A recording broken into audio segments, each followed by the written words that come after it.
नमस्कार, आप देख रहे हैं हमारा समाचार और मैं हूं आपके साथ दिव्या शेखावत। मेरे साथ अभिमन्यु पुनिया जी हैं। क्राउड फंडिंग का आपने आज अभियान की शुरुआत की है, क्या कुछ है इसका उद्देश्य? देखो, क्राउड फंडिंग हमारा पूरे राज्य भर में, पूरे देश के राष्ट्रीय कार्यालय के आदेशानुसार वायनाड में राहुल गांधी जी की लोकसभा और वहाँ 50 से ज़्यादा आम गरीब किसान परिवारों के मकान ढहे उसके लिए, और उसके बाद राज्य भर में तहसील से लेकर जिले राज्य स्तरीय तक जिन आम गरीब किसान परिवारों के मकान ढहे हैं, मकान क्षतिग्रस्त हुए हैं, देश का और राज्य का युवा कांग्रेस का साथी ज़मीन पर जाकर क्राउड फंडिंग के जरिए उन मकानों को सहूलियत देने का काम युवा कांग्रेस करेगी। जिस प्रकार कोविड के अंदर भी युवा कांग्रेस का हर एक साथी उस नागरिक के साथ था जो नागरिक अपनी जान जोखिम में डालकर कोविड के अंदर संघर्ष कर रहा था, उसी प्रकार आज भी प्रदेश में भारी त्रासदी में भी युवा कांग्रेस के साथी उन परिवारों के साथ है जिन परिवारों के घर का सपना था और वो ढह गया।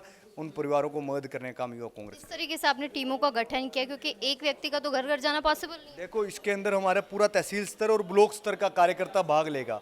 ब्लॉक स्तर का कार्यकर्ताओं को टारगेट दिया गया है 200, 300, 400, 500 घरों में पहुंचने का, और वहां से क्राउड फंडिंग के जरिए दिल्ली में उसकी रिपोर्टिंग होगी। पारदर्शिता ये हमारा जो पूरा SOS IYC का जो क्राउड फंडिंग का है वो रहेगा, और उसके जरिए ही हम जो मकान चिन्हित किए हैं, जिस साथी ने चिन्हित किया है उस विधानसभा में हम उनको सहूलियत देने का काम करेंगे। लग रहा है कितनी धनराशि आप लोग इकट्ठा कर लेंगे, क्योंकि बहुत ज़्यादा ज़रूरत है, क्योंकि त्रासदी बहुत बड़ी। देखो, राजस्थान बहुत बड़ा प्रदेश है और राजस्थान युवा कांग्रेस का हर एक साथी अपने मजबूती के साथ कार्यकर्ता के रूप में घर घर जाकर हम क्राउड फंडिंग अधिक से अधिक संख्या में पूरे देश में सबसे ज़्यादा राजस्थान से देने का काम करेंगे। यूथ कैसे सपोर्ट कर? बिल्कुल, युवा कांग्रेस का हर एक साथी, हर नौजवान युवा इसमें बढ़ चढ़कर भाग लेगा। राधा मोहन जी का जिक्र कर रहे थे, आपके बयान उन्होंने ऐसा दे दिया है कि गलत है उनकी। देखो, राधा मोहन जी शायद उनमें शायद दिमाग ठिकाने राधा मोहन जी का नहीं है। जिस प्रकार से 5 से 10 दिन हुए हैं प्रभारी बने हुए, लेकिन ऐसे बयान अशोभनीय देना और अपनी पार्टी के नेताओं के लिए देना, देश के नेता जिन्होंने देश को सींचा है, देश को बनाया है, राजीव गांधी जी, देश के युवा हृदय सचिन पायलट जी, जिन्होंने आज तक जहाँ भी जाते हैं उनके ऊपर कोई एक सवाल खड़ा नहीं कर सकता। पूर्व मुख्यमंत्री राजस्थान के कांग्रेस के बड़े नेताओं पर राधा मोहन जी का बयान अशोभनीय है। युवा कांग्रेस लगातार इसका विरोध करेगा और सड़क पर आकर करेगा। राधा मोहन जी को समय रहते राजस्थान छोड़ देना चाहिए, युवा कांग्रेस का साथी छुड़वाने का काम करेगा। उस दिन पहले आप लोगों ने ईडी मुख्यालय के बाहर भी धरना प्रदर्शन दिया था, JPC से की मांग की थी कि जांच करवाई जाए, उसमें क्या कुछ हुआ?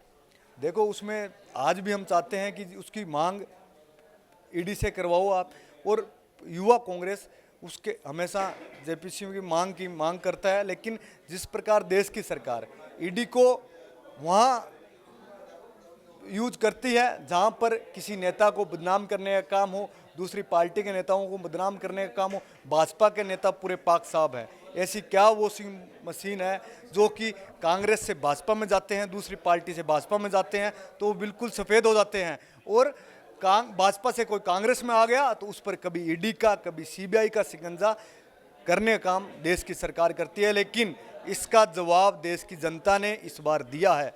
400 से 200 पर ले आए, अगली बार 200 से 20 पर ले आएगा। उपचुनाव में आप लोगों की क्या स्थिति है? देखो, जो आलाकमान कहेगा, यूथ कांग्रेस की जो जिम्मेदारी होगी, जो कांग्रेस आलाकमान जहाँ जिम्मेदारी लगाएगी वहाँ युवा कांग्रेस के साथी मेहनत करेंगे, और युवा कांग्रेस के साथी जहाँ मजबूती से टिकट के दावेदार भी है वहाँ हम सब लोग आलाकमान से निवेदन भी करते हैं कि युवाओं को विधानसभा की टिकटें मिले। चलिए, बहुत बहुत शुक्रिया।